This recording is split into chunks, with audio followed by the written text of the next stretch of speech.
On a world known as humans, feelings were not just inside people, they were real. They were forces with power. Each person was born with a dominant emotion.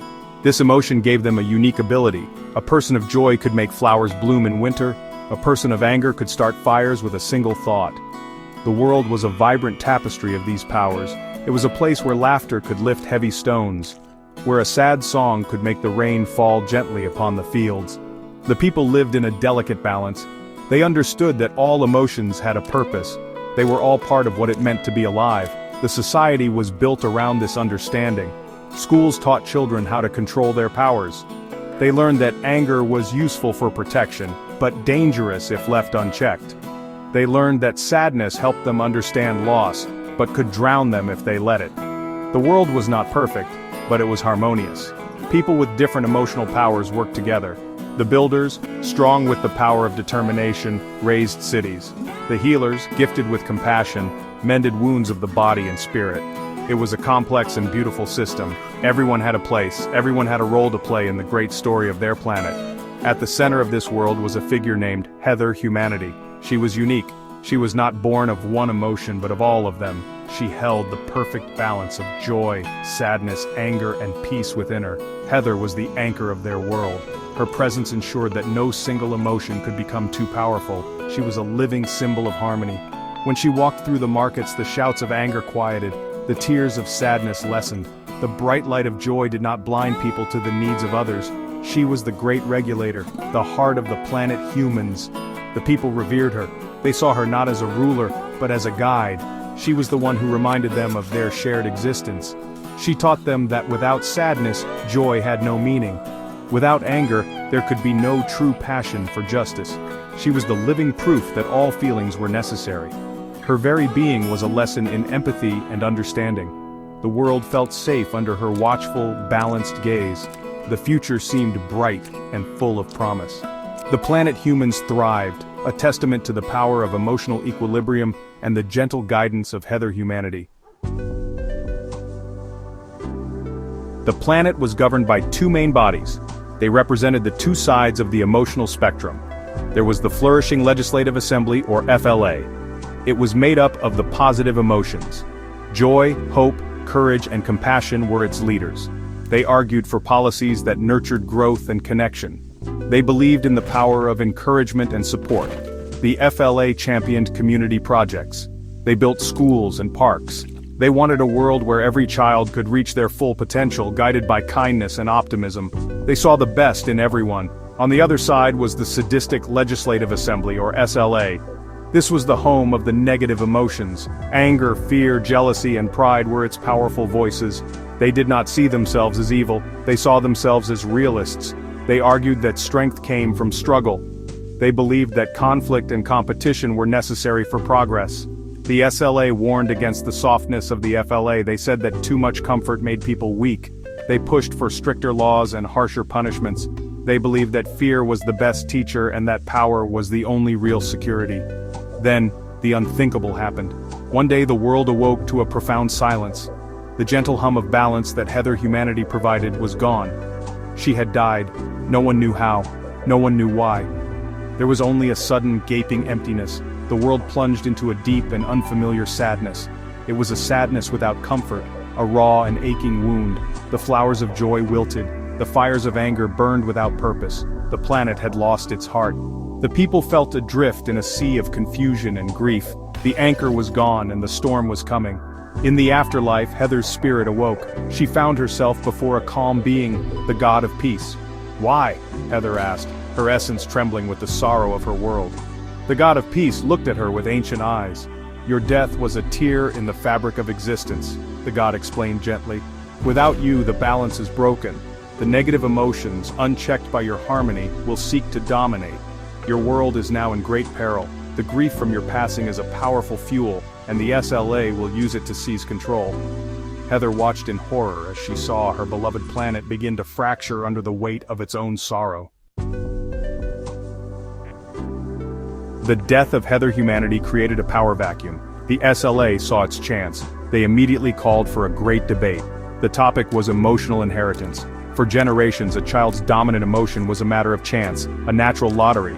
But the SLA proposed something new, something radical. They argued that for the world to be strong, children must inherit the stronger emotions. They meant, of course, the negative ones. They claimed that a world of anger and fear would be a world of warriors, a world that could never be conquered. They said it was for the good of society, it was for survival. The FLA was horrified. "This is monstrous," declared Lady Compassion. "You want to breed children for war and conflict? You want to strip them of their chance for joy and hope?" The debate raged for weeks. The halls of government echoed with shouts and accusations. But the SLA had a powerful ally: the world's grief. The people were scared. They were hurting. The SLA's message of strength through hardness began to sound appealing. Fear is a powerful motivator. The SLA used it masterfully, twisting the people's pain into a desire for control and power. The SLA pushed their agenda forward. They passed a new law. It was a law of emotional engineering. Scientists, under the direction of the SLA, developed procedures. These procedures could influence the emotional makeup of unborn children. They could ensure a child was born with a dominant trait of anger, or jealousy, or pride. The FLA fought back, but they were losing ground. The world was changing. The mood was darkening. The people, swayed by the powerful speeches of Lord Anger and the whispering campaigns of Lady Jealousy, started to believe this was the only way forward. The first generation of engineered children was born. The effects were immediate and devastating. Playgrounds became battlegrounds. Children with engineered anger flew into rages over small toys. They used their powers to hurt and intimidate. Children born of jealousy could not form friendships. They only saw rivals. The laughter of children, once the planet's sweetest music, was replaced by screams of fury and cries of pain. The social fabric began to tear apart. The beautiful tapestry of emotions was being replaced by a monochrome canvas of aggression and distrust. The SLA called it progress. The FLA called it the beginning of the end. The FLA did not give up. They tried to counter the rising tide of negativity. They organized rallies of hope. They sent healers of compassion into the fractured communities. But their greatest champion was Mr. Courage. He was fearless. He spoke out against the SLA's policies in the most hostile districts. He stood between angry mobs and their innocent targets. He was a symbol of resistance, a bright light in the growing darkness. He reminded people that true strength was not about hurting others but about protecting them. He gave them hope that the world could still be saved. Then one day, Mr. Courage disappeared. He was scheduled to give a major speech, a call for unity against the SLA's tyranny. But he never arrived. Panic spread through the ranks of the FLA. Fear and emotion they fought against began to creep into their own hearts. They searched for him everywhere. They called his name in the streets, but there was only silence. The search lasted for days, then weeks. The hope that had flickered because of him began to dim. His absence was a crippling blow. Without courage, the other positive emotions felt weaker, more vulnerable. The SLA, meanwhile, found a new way to corrupt the world. They turned their attention to joy. They could not eliminate it, so they decided to twist it. They began to promote a new kind of happiness. It was not the shared joy of community and connection. It was the selfish pleasure of having more than others. Happiness became about possessions. It became about status and power. This new, twisted emotion was called greed. It was an insatiable hunger. People who once found joy in a shared meal now found it only in having the biggest house or the most powerful position. Weeks after his disappearance, the body of Mr. Courage was found. He had been killed. His light was extinguished. The world reeled in shock. The SLA publicly mourned him, blaming rogue elements and promising to restore order through even stricter controls. But the FLA knew the truth. They knew who was responsible. The death of Courage shattered the last remnants of their resistance. With hope fading and courage gone, the positive emotions were in disarray. Greed, disguised as happiness, was now rampant.